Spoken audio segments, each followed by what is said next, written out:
even allow Roundup in the country, because what they have found that, well, if it's really hot, yeah, sure, it breaks down, doesn't leave any residue behind. But they have fairly dangerous levels of it in a lot of their water supplies now in colder countries, because it doesn't get hot enough for it to decompose. Not to be trusted. Yes, ma'am. Bob, the diatomaceous earth. Very good. Gold star. Being able to say that on the first try. My neighbor has scheduled for pest control for those. I call them roaches, they call them water bugs, but to just, yeah.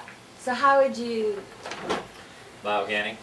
Just spray around the house or on the outside? Spray it anywhere you want. Yeah.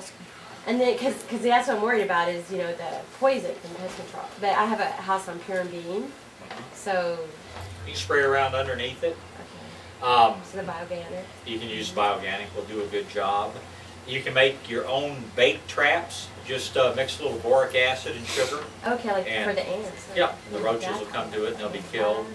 And if you're ever going to have an exterminator come out, make it the chem-free division of ABC Pest and Lawn. I can't say they're organic, but they always use the least toxic product. They kill roaches with something called orthoboric acid, which is fairly effective. But your ordinary pest control company is going to spray bad stuff. Yes? How long does the DE last? As long as it stays dry, to 1,000,000 years. That's how old it is now. It's been around for about 1,000,000 years. When, again, I'll use Roberta as an example because she built her home up in the hill country, what, 10 or 12 years ago? And during the construction process, we actually sprinkled DE inside the walls before they sheetrocked them. I don't think she's ever had an ant in the house. I don't think she's ever had a roach in the house. And like I say, only a handful of scorpions over the years. It's good stuff. It is very effective. Yes? I just wanted to ask if snakes have any good purpose in the garden. Oh, sure. They do. What are they good for? Because I try to kill them. They increase your heart rate. Yeah, they increase your heart rate. A good form of exercise. And I do have an aunt who says every snake in the world is dangerous because she's liable to hurt herself trying to get away from it. But snakes eat rats and eat mice. Small snakes eat grasshoppers. Virtually everything other than you that's eating the stuff out of your garden will be eaten by a snake. Some snakes actually eat poisonous snakes. King snakes eat rattlesnakes and copperheads and things like that. Indigo snakes eat rattlesnakes, one of their favorite food substances. I live in the country and I have lots of snakes. And I have learned that if you keep the rats under control, I will very seldom ever see a rattlesnake. But if I let the rats get out of control in my barns, they fall. I'd rather have the Texas rat snake around, which eats the rats, and then I don't get the rattlesnakes because the rat snake is eating the rats. But even the little garter snakes, they eat a tremendous number of grasshoppers and other insects that would be, damaging in the garden. I rarely kill any snake, even the rattlesnakes. I usually catch them and just take them down to my enemy's yard and let them go. I've been having quite a battle with the developer across the road. No, I take them to large open spaces and let them go. Yes?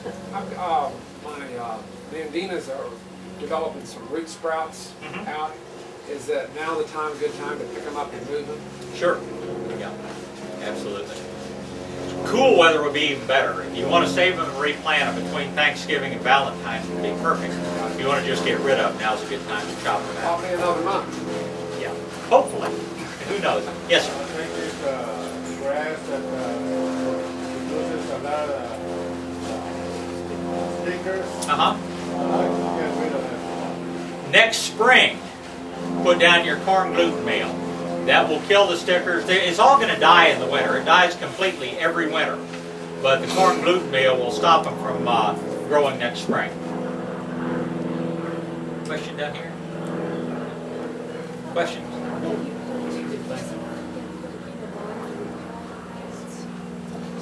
Snake? To keep the snakes from coming together. I don't know of any rat repellent. No, I really don't. There is a new rat bait out that's non-toxic that I'm going to be over at Panics tomorrow, and I'm going to get the source on that from Mark over there, but it's called Rototrol, and he said they've had fairly good success with it. Yes, sir? What's the shelf life of the 20% vinegar? Probably 6 or 8 months. Once you've diluted it with orange oil, 2-3 weeks. It just somehow seems to lose its effectiveness if it sits for very long. And it's still somewhat effective, but its maximum effectiveness will be 6 or 8 months from the time it's bottled. I have a question. Oh, yes, sir. On a Mexican palms going in the yard is not doing that great anyway, but is there anything to stimulate it, or does anything need to be done for it for the winter? Fertilize it. Okay, Fertilizing like will we help do. it. If you ever decide to dig it and move it, you do it entirely the opposite of when we move other things. Palms and cycads, like sago palms, you move them in the hottest part of the summer. If you move them in the winter, they'll probably die. Trees and shrubs, woody things, we move them in the cold part of the winter, not in the hot part of the summer. But true palms, Mexican fan palm, windmills, Mediterranean, sabals, Washingtonias, move them in the hottest part of the summer. It's hard to say what's bothering your palm because not many things bother palm trees. I had a huge oak tree and I had it cut and they dug out the stump and I kind of put it on the edge right there. Yeah, that could be a problem. But the other thing too that will kill oak trees, will kill palm trees and everything else over time are weed and feed fertilizers. Don't ever let anybody put weed and feed fertilizers out. Weed and feed products see everything except grass as a weed. And if you want to kill your flowers, you want to kill your vegetables, you want to kill your shrubs and trees, just keep putting out weed and feed and they will eventually die. Somebody was telling me that their friend or daughter or somebody had bought a bunch of mulch at Walmart, and after they spread it out, looked at the bag and it said, this mulch contains weed killer, don't use it around trees and shrubs.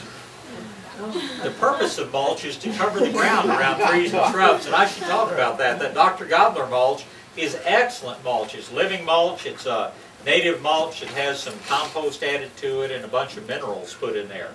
Mulching, if you have real tender things, if you planted bougainvilleas or hibiscus or things like that into the ground, you want to be sure they don't freeze this winter or they don't die this winter, mulch them about yay deep before we have a hard freeze. That way they can freeze all the way down to the level of the mulch, but they'll come back out very dependably next spring. The other thing that mulches do, they suppress weeds. You'll have a lot fewer weeds when you have a layer of mulch over the bed. They keep the soil warmer in the winter, they keep the soil cooler in the summer, and through their decomposition they actually release some nutrients. So mulching in the fall is a real good idea. Some things that are kind of half-hardy. I mean, if you remember 1983 or 1989, it got cold enough to actually kill plumbago, to kill some of the varieties of lantana and things like that. Cover them with mulch, then they'll come right back out in the spring without any problem. I've never seen it get cold enough here to kill things that had a layer of mulch over them. Cypress mulch, wasn't there a... Cypress mulch is really nutrient poor and it robs some stuff out of the soil. If you're going to use cypress mulch, get a bag of the Dr. Gobbler or the turkey